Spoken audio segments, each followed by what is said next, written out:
얼마 전에 중국과 인도가 접경지대에서 난투극이 벌어졌다는 기사가 나왔죠. 총 쏘고 미사일 쏘고 그런 싸움이 아니라 진짜 몽둥이 들고 피 터지게 싸웠다고 해요. 뭔 소린가 싶으실 것 같은데 실화입니다. 잠깐 보실까요? 진짜 살벌하죠. 심지어 중국은 이 난투극에서 인도에게 밀리지 않기 위해 수상 경력이 있는 실제 격투기 선수들을 배치하기까지 합니다. 우리나라로 따지면 38선 인근 최전방 초소에 정찬성 선수 투입하는 거예요. 아니, 두 나라 모두 핵 보유국이고 군사력도 세계 2위, 4위인 아주 강한 나라들이 왜 무슨 조폭들 마냥 이렇게 싸우는 걸까요? 사실 이번이 처음이 아니고 1962년 중인전쟁 이후로 2017년, 2020년 그리고 얼마 전인 2022년까지 수차례 다투고 있습니다. 핵전쟁이 일어나지는 않을까 하는 전 세계적 긴장감을 유발시키기도 했죠. 현재 러시아처럼 미사일 쏘고 폭탄 설치해서 다리 부수는 거 이런 것보다는 비교적 평화로운 주먹 다짐으로 싸우는 이유가 있어요. 다른 게 아니라 두 나라가 그러기로 합의를 했기 때문인데요. 1962년 중인전쟁 이후로 두 나라가 너무 자주 싸우고 이러다 보니까 진짜 파국으로 갈 조짐을 보이니까 서로 자제 좀 하기로 한 거예요. 1996년 두 나라는 최전방 지역에서 군인들이 총기나 폭발물을 사용하지 않기로 합의를 했습니다. 그래서 분쟁이 나면 두 나라 모두 조폭처럼 이렇게 싸우게 된 거죠. 그렇다면 인구수도 세계 1, 2위를 차지하고 있는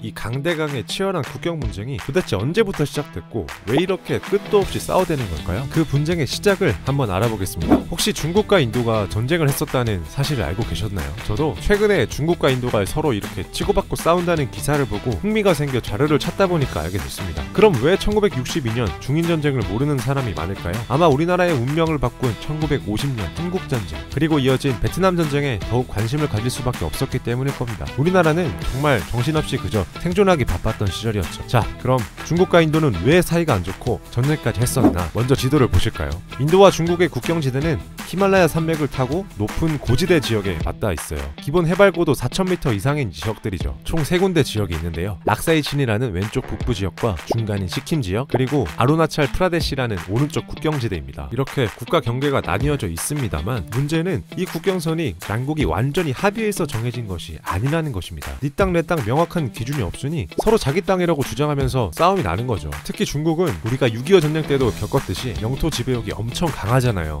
국경의 애매함이라는 빈틈을 두고 중국은 절대 가만히 있지 않습니다. 인도는 1947년 독립 전까지 영국의 식민지였습니다. 영국은 1914년 청나라가 무너진 이후를 틈타서 이 티베트와 인도 사이의 맥마한 라인이라는 국경선을 긋습니다. 이때 중국은 이 국경선 협정에 동의하지 않았어요. 국경선 이름이 맥마한인 이유는 당시 협정을 주도한 영국의 외교부 장관 이름이 맥마한이었기 때문이래요. 아무튼 그렇게 시간이 흐르고 인도는 영국으로부터 독립을 했고 중국은 공산당의 마오쩌둥이 현재 중화인민공화국을 수립했죠. 1950년대 초반 마오쩌둥의 중국은 중공 수립 후 한국전쟁에 불법 개입하여 유엔군을 물러내고 소련과의 국경 분쟁을 일으키는 등 패권의식에 들떠 있었습니다. 마침 국력이 약한 티베트를 무력으로 점령하여 자신들의 영토에 편입하게 되는데요. 이때 욕심 많은 중국은 영국 식민지 체제 당시 그어졌던 이 맥마한 라인을 인정하지 않아요. 그때도 우리는 인정 안 했고 지금 티베트는 우리 땅이야. 맥마한 라인 무효 이런 태도인 거죠. 거기다가 맥마한 라인이 좀 대충 그어졌어요. 땅도 워낙 넓은 데다 국경지역인 히말라야의 고지대에 사람들이 많이 살지도 않고 온통 산이고 험지다 보니 나라를 구분하는 이 경계선을 확정짓기가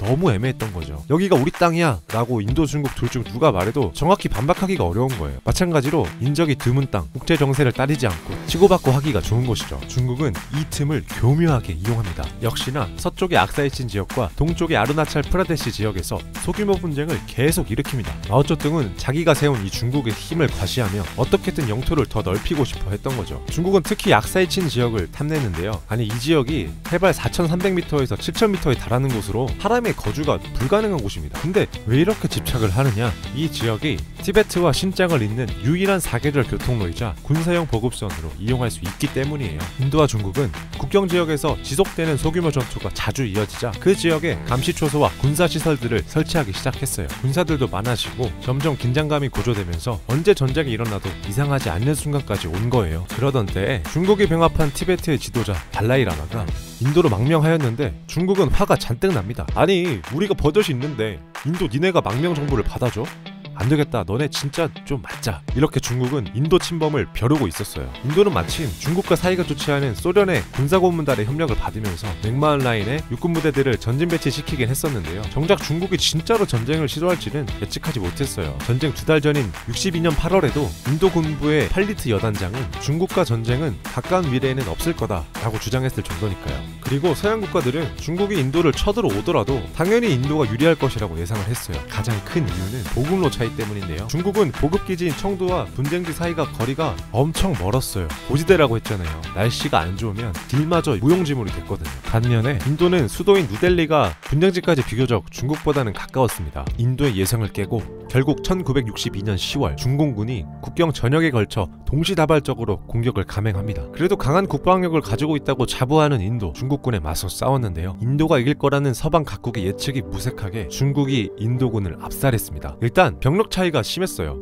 중국은 8만에서 9만 명의 병력을 동원했는데 반해 전쟁을 예상 못한 인도군은 겨우 1만 정도의 병력으로 대응할 수밖에 없었거든요. 그리고 중국은 이 전쟁을 위해 철저하게 준비했다고 해요. 존 키건의 세계 전쟁사에서는 중국군이 티베트 지방에서 1년 이상 고산지대 적응 훈련을 마친 상태였던 반면에 인도군은 고산지대 적응 훈련을 받지도 않은 부대들이 투입했다 라고 나와요. 화기에서도 엄청난 차이가 났어요. 중국은 자동소총인 AK-47의 중국 버전인 56식 자동소총이었지만 인도는 비교적 구형인 수동식 볼트 액션 방식의 리엔필드 소총이었습니다. 딱 봐도 뭐가 좋은지 감이 오시죠? 또한 중국은 중일전쟁, 국공내전, 한국전쟁을 거치며 실전 경험이 많았고 6.25 전쟁 때는 미국을 상대로 산악지대에서 수없는 기동전을 치러본 경험이 있었어요. 그 무대가 우리 한국이긴 하지만요. 중국이 전쟁을 시작하고 7일 만에 중국군은 파죽지세로 160km를 진군했고 아루나찰 프라데시를 지나 브라마푸트라 평원까지 진출했습니다. 그런데 중국은 전투에서 승리하며 인도를 압박했지만 기분이 마냥 상쾌하지는 않았습니다. 주변 강대국들의 여론이 안 좋아졌기 때문인데요. 미국과 소련은 아시아와 인도양에서 중국의 영향력이 커지지 않길 바랬고요. 당연히 제3세계 중립국가들도 불똥이 튈까 두려웠기 때문에 두 나라의 전쟁을 반대했어요. 자칫 잘못하면 제3차 세계대전이 날판이었습니다. 이 상황을 인지하고 조바심이 난 중국은 전쟁을 이기고 있는 상황이었지만 인도에게 협상을 제의합니다. 야 인도야, 우리가 정한 국경 인정하면은 우리가 그냥 바로 철수할게. 하지만 계속 두드려 맞았던 열받은 인도는 누구 맘대로 끝까지 해보자 이런 식으로 협상을 거절합니다. 그렇게 전쟁이 이어지는 와중에 중국은 계속해서 대외적인 압박을 받고 있었어요. 이렇게 되자 중국은 전쟁에서 이기고 있는데도 오히려 대외적으로 불안해지는 상황을 우려했는지 갑자기 일방적으로 우리가 이겼다! 이렇게 승리를 선언하고 군대를 모두 철수해요. 심지어 붙잡은 인도군 포로를 조건 없이 모두 석방하고 무기와 차량, 탄약 이런 압류한 장비들을 돌려주기까지 했어요. 살짝 어이가 없죠. 이렇게 찝찝하게 결론을 맺지 못하고 전쟁이 끝나게 돼요. 전쟁 결과를 보면 사상자는 역시나 인도가 중국의 2배 이상이었습니다. 사실 중국은 이 전쟁에서 이루고자 한 걸 다 이뤘어요. 애초에 탐냈던 락사이친 지역을 이제 완전히 중국의 손에 넣게 되었죠. 그리고 대외적인 압박이 있어서 전쟁을 중단했다고 했잖아요. 하지만 중국 역시 전쟁을 이어갔을 때 드는 비용과 실익을 따져보면 더 나을 게 없다는 걸 이미 알고 있었습니다. 정말 치밀하고 실리적이라고 할 수 있겠네요. 반면 인도는 엄청나게 자존심이 상했어요. 나름 국방력에 많이 투자했고 어느 정도 자신감이 있었는데 방심하다 참패했죠. 이를 계기로 인도는 더욱 강한 나라가 되기 위해 국방력에 많은 신경을 쓰게 되고 나중에 결국 핵무기까지 개발하게 돼요. 두 나라는 호다닥 전쟁이 마무리되는 바람에 정작 전쟁의 발달이 되었던 이슈인 국경선을 제대로 확정하지 못했고 이는 최근까지의 과격한 국경 분쟁의 원인이 되고 있죠. 그 후로도 두 나라는 계속 싸우는데요. 시간이 가면서 양국의 국방력은 더욱 강해졌고 두 나라 모두 핵을 들고 있기 때문에 자칫 잘못하면 핵 전쟁까지 벌어질 수 있었어요. 그래서 앞서 말씀드린 것처럼 1996년 두 나라는 이 인근 최전방 지역에는 군인들이 총기나 폭발물을 사용하지 못하기로 합의를 했습니다. 그래서 그 이후로 분쟁이 나면 두 나라 모두 이제 조폭 싸움처럼 주먹다짐으로 해결하게 된 거죠. 두 나라는 지금도 사이가 너무 안 좋아요. 공영방송에 서로 대놓고 비하할 정도로 극도로 싫어하는 사이며 특히 인도는 중국 어플, 상품 불매 운동을 꾸준히 해오고 있어요. 과연 두 나라는 화해할 수 있을까요? 쉽지 않을 것 같죠. 오늘은 두 나라의 여러 분쟁 중 굵직한 사건인 1962년 중인전쟁에 대해 알아봤습니다. 기회가 된다면 앙숙인 중국과 인도의 비교적 최근 분쟁에 대해서 흥미로운 이야기들을 뭉쳐보겠습니다. 영상 봐주셔서 감사합니다.